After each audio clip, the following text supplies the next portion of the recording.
ꯂꯥꯛꯑꯦ ꯃꯣꯟꯇꯥꯒꯤ ꯁꯤꯗ ꯂꯩꯔꯦ ꯇꯤ ꯂꯩꯑꯦ ꯑꯗꯨꯝ ꯈꯪꯉꯅꯤ ꯑꯩꯈꯣꯏ ꯍꯥꯏꯗ꯭ꯔꯁꯨ ꯐꯪꯉꯦ ꯚ꯭ꯌꯨ ꯃꯌꯥꯝ ꯑꯩꯈꯣꯏ ꯄꯣꯔꯦ Hi mayam, good morning and welcome back to my YouTube channel. Mayam punamangpu aigi channel la taram nokchari khoiramjari mayam. Ado mayam ngasi vlog sina kari oidono haibada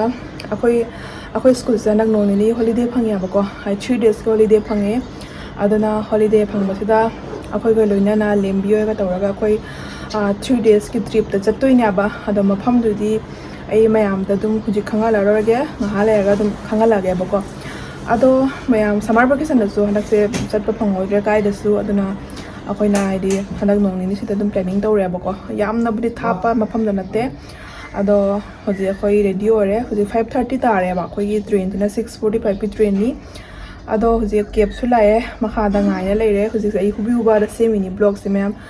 ado horen station yoraga lembi ga phangnaraga adum ai ucharage continue torage blog se ado yengminara siko mayam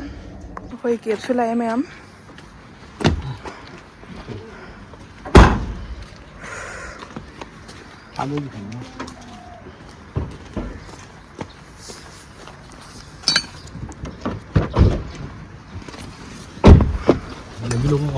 lembi da phone to ima thangati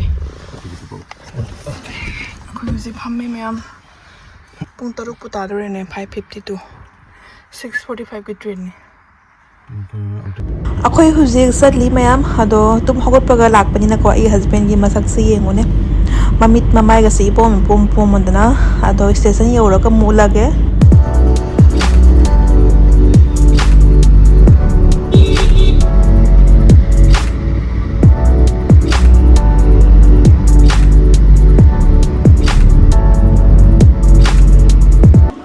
mayam akhoi huji yore station ado akhoi gi platform number se kya no check tawri ado akhoi na hana thungna re ba lembiyo huji ngairi moi yoraktri adona platform number check to boina moi ngairi ado akhoi gi se 1 oirame platform number se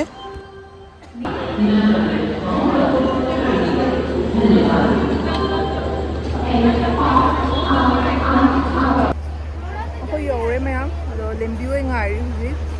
kai yore age lammen Masu yaurani. Akhoi gi sit phange phamme hodi lembiu se lae. La na tro. La la. Welcome. Se yengo se hi toro. Hi. Dada di. Hai bo. Dada. Warabo. Troli thango da. Asa namda asa da gusa. Ya asa da sanalo. Kada gi no 18 da. 18 do. Asa nam do chang do. akhoi gi middle ni hai dai ne akhoi middle lo por dai ne se sang akhoi troli kai ne cha ga lam me bo nang di lam ra ai kem sar te ngoi ai sa man ta ma sar lai sak lam ni su akhoi order taw hai la ni akhoi gi la ni train to thare bi harau bra excited doi bra oi nang di ai de hafta ma school gi thabuk ta ko pra ekdam ai de wa smaina sunday ga phang matam da smaina holiday ga phang matam da smaina koi chapa se yam harau re yam ai so handang jaw wa ga le akhoi handang teacher ni pan ka training sakhi bu ko da ne akhoi se pra full class ni na class tare ni pura full ai hali ai se wan thara khal re bp low oina ne aduna khara fresh hoy ba ko mind fresh to bu chali ni koi ba chali thamela ka su mara da smaina koi da ba ya de mind fresh to da ba ya de mela ga su low ro yana ina koi da yade mara mata samana mind press to da yade mane bisinga na tra kai ma pan thok ko na ya hoji akhoi nga ha ludu sanang ge time pass to boina ko wa le ba khoi jogo da ba se aduna nga se matam lem noina sanage ado mobile na group ma lembi khoi na group ma na tra kala nang wani akhoi na ngani hoji ni si ko kala ngam mi de do jing si ngai do ri sara ai ma hai ga smart tiep ko si phulai jo ne na asi sana be to phulai ro ngat ta ai pas mu jeng wo ye khana re do sara khana re ani je awana ma guti kapsan da si kana no Cái khờ bỏ एक dùng đi Ủa cái này nó sẽ Ê blue của đấy tao sẽ cái nào nó Ê lấy mi câu của जो ये नहीं जो सी नंग काम One sẽ cái đồ nó sẽ chẳng ngờ cái cái nó ta hồi đấy chỉ có force lâu đi vào Ê này chỉ ngồi tao bật xuôi nè bác sĩ इसका Ê đi pra mà cái कदम आता है तो मारता रहिए Choka đã đi nào còn ấy đã Choka anh xem hồi थोक लो Em ở coi em mình ta cái Giống Cái như này Aikhoi tí lấy hồi chắc cần juice này là gì mà tay Mary biscuit mà Anh đi có anh đi Xin nó cái nó Xin cái nó sẽ sang gồm xin nó sang gồm đi xin nó giải pa xin nó chín Tomato ketchupไม่ต้องเกิดใส่กันซะหน่อยซาคัตโกริ Mary biscuit anh điนี่ยาวอีกใช่ไหมนุ่งด่ะคืออาศิจะทานนี่ไงฮักแรกก็มา breakfast มาลานี่พยายามเอาค่อยปัวเลยฮารี่เลยมาบ้านยังนำกันเลย ค่อยงำแต่ละได้นั่นเองมวยนั่นนี่ก็ตั้งแต่มุกตั้งแต่มวยนั่งงำก็ได้ มาเสร็จสักพักเดียวเสร็จแล้วเดี๋ยวก็อยากสักคนหลายนะ เอาค่อย breakfast เลยพยายามหัวใจคนซ่าน้ำตัวนี้อาศินะ juice ก็ตัวไอ้ที่อาศินะตัดเล็ดเนี่ยบ่เพี้ยสวยหน่อยเดินตัวเลยเดินเลยเลยพยายามแต่ตาก็มากระเซ็นตุ้มด้วยตลาดไม่เท่าเลยงานตั้งใจจะถือตุ้มนี่กี่กูมั้ยฮะไอ้มันถือตุ้มนี่กี่เนี่ยวันที่ปุ่งแก่ตาเลย9:27ตุ้มด้วยตัวเลยมั้ยปุ่งไม่ได้ขอปีนตุ้มนี่งามาเนี่ยตุ้มไปตลาดไม่ต้องการดิเล่นปีนตุ้มนี่บ่ตุ้มนี่เด้ไอ้สุดตุ้มนี่เด้เทรดตุ้มนี่ได้ต้องมาจากกันได้ไงเนาะ ไอ้จ่าได้จอดนี่ตัวเลยจะใกล้จะวางเอาข้างไหนเนี่ย แค่ซ้ำที่มันเหลือซ้ำเลย ซ้ำร้อนจะเรียกค่อย ซ้ำที่น้าฟาร์มนะ กาเราบอกเจ้าหน้าก็ถึงไงนี่โดนทำกันหรอตุ้มคนละกันไม่บางเลยHai mày có gì NCP dầu đó đấy, NCP dầu đi có cái cái tên mày mà tụi guest tàu bây giờ đấy, tụi trò lên bị guest bây giờ đấy. Ai hin sama pigil to. Pio. Zamno ne tea garden se leba mafam tea produce oiba mafam ko tasai tea long su kara suba jaga hilly area se oiba aduge ji example maleda mày tụi khang cái này phải high dress. Ada huzi akhoi yorani mayam ada yoraga ko lunch torani lunch ta ko ngak tang ka le ma da ni phanga da ne ba huzi akhoi jawdor min lunch phanga roi lunch ki matam se ma khara wa le ko ma ta ni lunch phanga da ne ba ada do wari suna na job ko ngau de em bi ko ma ne sai ni kap thik ta lai ne ba ada job ko ngau de job ra sa bo zu pa da sa thoi tai su lai Ryan sa para sa doon lamin. Kung sa susay na to, order sa naman sa sai dahin sa magabi kara Jangan pino eh nagsu. kara ayin majaga ni uy dali na sa udol yan highway doon mamaya na natra kara ayin majaga Aying ba asaba mafam dagi kara mafam da koi lugay na kaya ni kara ban lay basiga nung hindi ba lay ba sige jam na kalam mani jam adu sa mga pagkasan niya hay di kaya dun sa nung sa udol ko ni kaya sa ano na makal no hay dre ano na sumay na ban pang ba ko ay di 2 days 3 days ki holiday pang matam da ado koi ba chaka ni ko yang thap na na dress to manang sa ba sa di ka dai sa udol jum na kara ni sa Hoday na sa luy silong na sa luy ano sila kaya na ho chate samar ba sa na samar ba sa daw hay di pillow to ba do ano na music pen masali so jam mo da 2 days 2 days na ni 2 days kayo no nung ay diba ni ko magi macam ni jam hafta ama koy di pa na pin na koy na kada niya ba pang di jam leta bina lip su jam lo ko yate ada na 2 days 3 days ki ban sida akoy koy ba sa klini mayam tama ta na wala si ba mayam da bye bye kam daw ra ulage mayam akhoi ko ko sa mayam nei na si acha pot mayam pore sa na ba lembiu se pore akhoi se pore chips kari kara chocolate Itu hao ba bisa saklam ne ba tang asi mo ta ta dia di kya kare ale 12 sakla me sa tani thai se ayu ta se sam na hao ta ba ni jam tu party tom lagi pung paro ta do re ngak le de jau ra ni se sai ye ho se ada greenery se sida phammi ba ahan se ko mai min siga ko mang samma ne ba Talaga. do sai titi na korak pada mana yes kai khumdalu na ma last titi na ta ba nang na te do si ni ai no kiji adiga hanumati na ba asi maming sidi common maming ne Ay mami ngồi làm bộ, cái đây là common, ay mami ni common mất tiền từ nhà te lembi kai de uncommon patron common oi do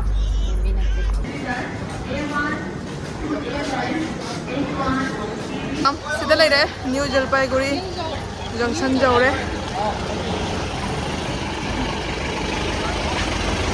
mayam finally akhoi huji NGP yore adonga si akhoi salise Darjeeling ne ba ado NGP de mo Darjeeling se 3 to 3.5 hours mai sange ado huji akhoi kamai sat kani wari wate sanari ado asida lepinu pase moiga puna lepinu pase moigi Darjeeling gi tour package arrange to mi ne ba ado mak na mogi travel agency manana chasi moi package tu gi under da noi satlu kholoi na ma haijaba lak pa ne ba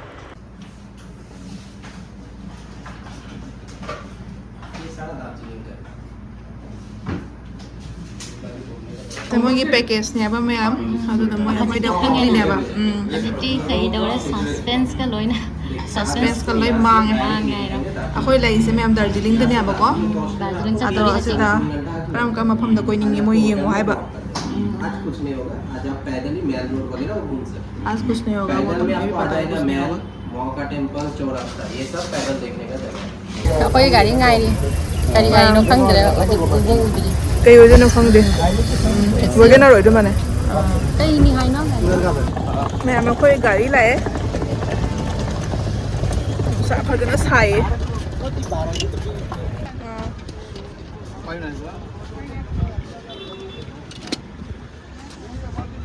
sige pung ama jatoi ni khoi atra pung ama matung da restaurant phang doi ne ba Hoy hoy. Ngam to rest. lunch to Kiman? Maya, kitna time लगेगा वहाँ पर? 2 आधा घंटा जाते हैं 2 to 3 hours. oi mi sing jeng sang sang ngangi ne si upade ai sam jeng ngang Fazay nang yung masam. तो कुछ हो गया कुछ नहीं करना Yung sa nungay daw na nung sasaw sa ko. akhoi gari lae mayam mujhe akhoi Salan ni. Hoy. O mafam dati mayam da hay re ko. Am kamu hay ko Darjeeling da lai ni. Ado mafam da zawra ka khazana ulage. 2 days ki trip. Asam mayam da khara ulage. Akhoi video. Matek ulage. phangya view ai phangya de na su phang ro kan chen lai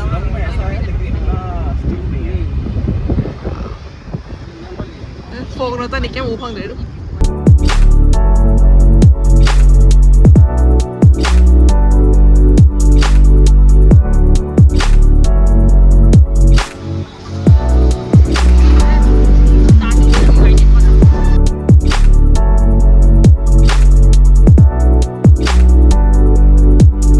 Ado मैं हुजी अखोई ने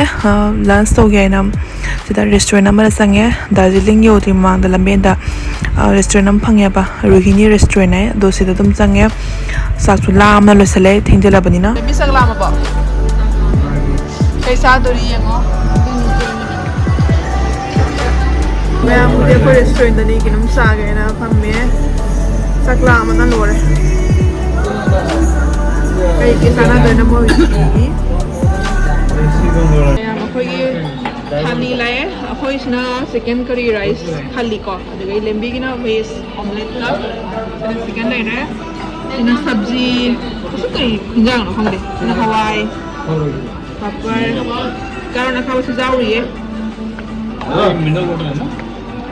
सकला मन गरे ma'am सकसा गे अदो ma'am से मोरक से मोई नेपाली की मोरक ने बा दार्जिलिंग की फेमस मोरक दले खुसानी है बा अदो मोई रेस्टोरेंट में आम ले में बा अदोगा एना म पुला पोबदो लेम्बी सुमा सु पुलाइए मेमोरी की ना म पुलाइबा अदो रिंग मदति पूरा उ मोरक का मान मने घी मोरक का मान दने अदो मते मते बा मोई से मोई नेपाली की मोरक नि दार्जिलिंग की मोरक ने बा दार्जिलिंग की सब्जी नने खोंदुम जो न खोंदुम दु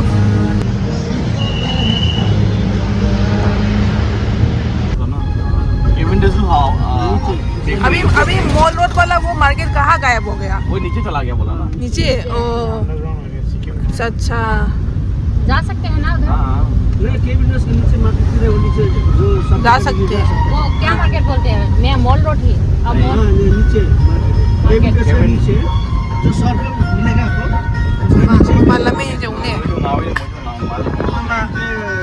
Kung nga ulit lamin siya ulit. D mall आपको आइडिया है ना आपको तो दिया होगा डी अच्छा। मॉल के सामने ऐसे जाना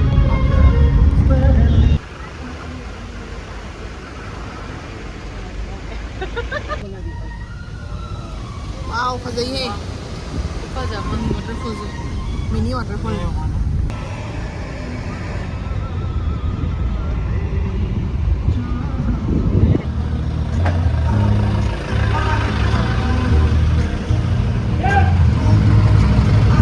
Sonada Monastery. Sonada Monastery. Sonada Monastery. Fazana jengli fazani ko. Wow, du, mira.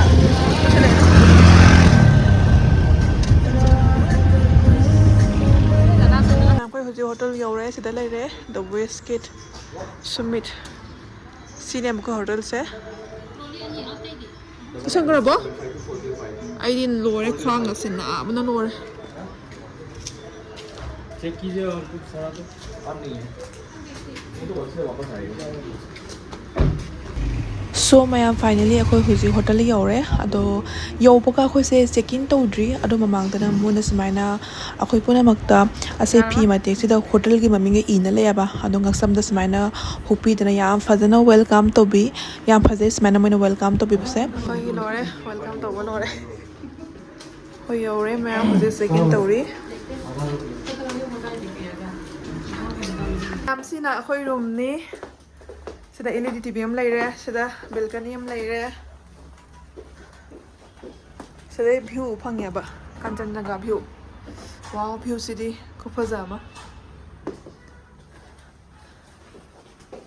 sina bathtub hoje akhoi phi change tawrage mayam fresh oiraka hoje amko mo khoi thok doine ba ko lembi oigena mathakta 6th floor ne abase ko ado lembi oigena kaino noi gido jenge ne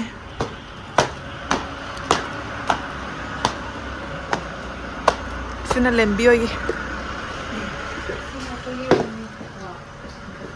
wow fazai fuzama thare ai fresh oiroge thenge